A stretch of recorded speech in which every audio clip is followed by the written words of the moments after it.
देख रहे हैं सिटी इंडिया न्यूज चैनल, हक की आवाज। पैराडाइज फंक्शन पैलेस महबूब नगर मुस्तखर के HN फंक्शन हॉल में जनाब मकबूल साहब और इनके साथियों की जानिब से नौमुंतखब रुकन असम्बली NM श्रीनिवास रेड्डी की तहनीती तकरीब मुनक्किद की गई। इस तहनीती तकरीब में दीगर कांग्रेस कायदीन की भी गुलपोशी और शॉलपोशी की गई।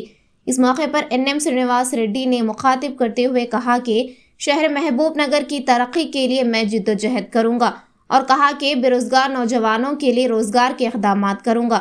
इन्होंने कहा कि इनकी जानिब से इंतखाबात में जो भी वादे किए गए थे उसको वो पूरा करेंगे।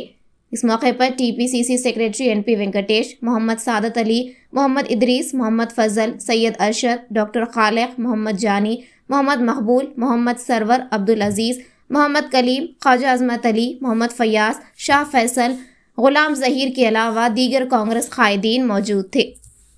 असेंबली इलेक्शन रिजल्ट आने के बाद पहली बार वीरानापेट के बहुत सारे बुजुर्ग, माँ बहन और दोस्त सबको इकट्ठा यहाँ मिलना और इस जलसे के कारण हमारे डॉक्टर मकबूल हुसैन साहब और हमारे सीनियर एडवोकेट साहब और सीनियर कांग्रेसमैन NP वेंकटेश साहब और हमारे एरिया के मशहूर डॉक्टर खालिक साहब और अनवर काजमी साहब और कलीम साहब, हनुमान साहब, असद साहब, हफीज साहब और रहीम मिर्ची साहब, बिलाल साहब, सबको मेरा सलाम। ये कांग्रेस का जीत या NM श्रीनिवास रेड्डी का जीत नहीं है, असेंबली हो या स्टेट में हो। ये 10 साल का जो जुल्म पिछला सरकार ने किया, 10 साल का लूटमार, लोगों के पैसा, गवर्नमेंट का पैसा, वो लूटमार जो पिछले सरकार ने किया, उसके खिलाफ लोगों ने बगावत किया है। उसका नतीजा ही ये रिजल्ट जो हमने देखा है और जो कांग्रेस की हुकूमत हैदराबाद में आ चुका है। यहाँ पे सिर्फ महबूब नगर में ये बगावत नहीं हुआ, हैदराबाद से लेके नीचे कोल्हापुर तक सब तेलंगाना वाले, हिंदू हो, मुसलमान हो, क्रिश्चियन हो, SC भाई हो, BC भाई हो, OC हो, सब लोग मिलकर तय किया को KCR सरकार को हटाना है। जो जुल्म हुआ 10 साल का और जो लोगों के ऊपर तकलीफ हुआ और जो झूठे वादे किए, वो सबका 10 साल का इंतजार करने के बाद आवाम ने डिसाइड कर लिया कि अभी बदलाव चाहिए। वो बदलाव का नतीजा अभी यहाँ आपके सामने MLA बनकर खड़ा हूँ और स्टेट में रेवंत रेड्डी साहब कांग्रेस का CM बन के खड़ा है। अभी एक तरफ से मैं खुशकिस्मत हूँ, आप सबका प्यार मिला, मोहब्बत मिला, उसके साथ ही वोट भी मिला और वोट भी ऐसा मिला कि सारा तेलंगाना देखते रह गया। एक श्रीनिवास गौड़ साहब जैसा एक मिनिस्टर और पैसे वाला और पूरा सिस्टम को कंट्रोल करने वाला, उसको हटा के एक सादा सीधा आदमी, मेरे जैसे आदमी को MLA बना। ये सब आपका बड़प्पन है, आपका प्यार है, आपका मोहब्बत है, आपका मेहनत है। और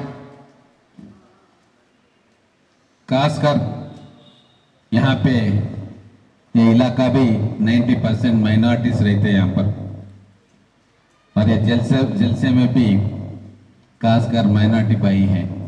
इसीलिए मैं एक बात बोलना चाहता हूँ खुले दिल से, जो 10 साल में आपका धोखा हुआ, आपके साथ जो सरकार, पिछला सरकार वादा किया घर देने का, नौकरी देने का और बहुत सारे वादा, रिजर्वेशन बढ़ाने का, औकाफ के जायदाद को बचाने का किसी वादा पे वो कड़े नहीं रहे,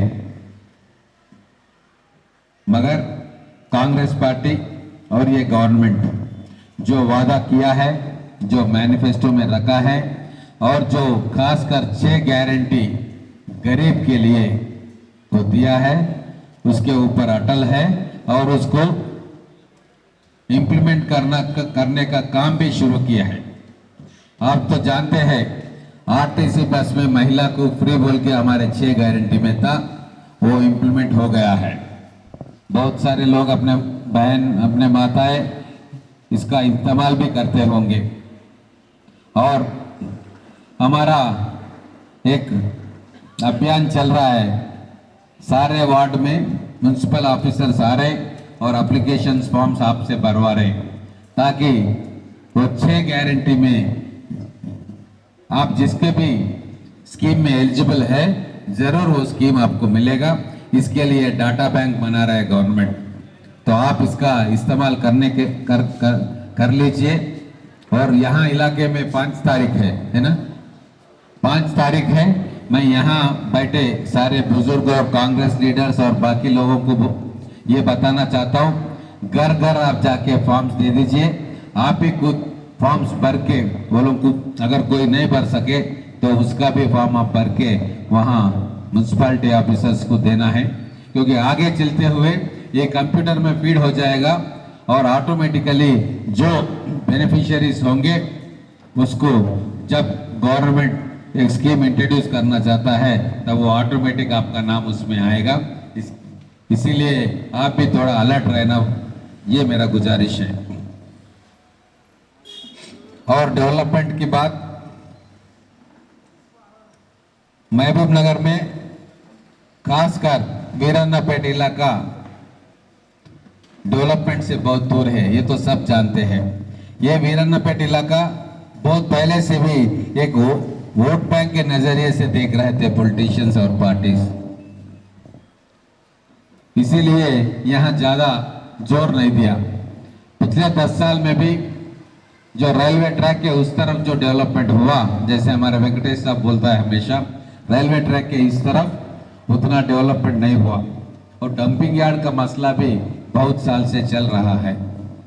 और यहाँ पे एम्प्लॉयमेंट का भी एक प्रॉब्लम है, यहाँ पे नौजवान बच्चों को रोजगार नहीं है और हमारे महिलाओं को भी करने के लिए कुछ काम नहीं मिलता वहाँ। यहाँ पर ज़्यादा से जो कांग्रेस की हुकूमत है ये जिम्मेदारी की हुकूमत है, अपना जिम्मेदारी समझती है और आप लोगों के लिए काम करने का फैसला लिया है। इसलिए मैं आप सबसे गुजारिश करता हूँ, जो भी मसला है कैंप ऑफिस अवेलेबल है, हमारे आदमी भी रहेंगे, जो भी आपका प्रॉब्लम है वहाँ आ सकते हैं।